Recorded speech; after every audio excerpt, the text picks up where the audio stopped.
Hey guys, in this video I'm going to show you how to take screenshot in Zen Browser. First thing I want you to do is just launch up Zen Browser, and then on your keyboard I want you to go ahead and press these keys exactly in the same order. If it's any different order, it will not work. Hold Shift and then hold Control and then hold S, and that will allow you to take a screenshot just like this. As you can see, Shift plus Control plus S, and now you can go ahead and drag out a selection to take a screenshot. So let's say this section right here, I can drag this one out, take a screenshot of that, and just click on download, or you can copy it as well.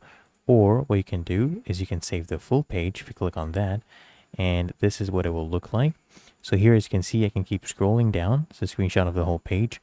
Or of course, you can only take a screenshot of the visible section as well. So I'll do this again, Shift plus Control plus S, and here you only save the visible section. As you can see, I cannot scroll down. Really that easy. If you found this helpful, make sure you smash that like button and subscribe to Quick Fix.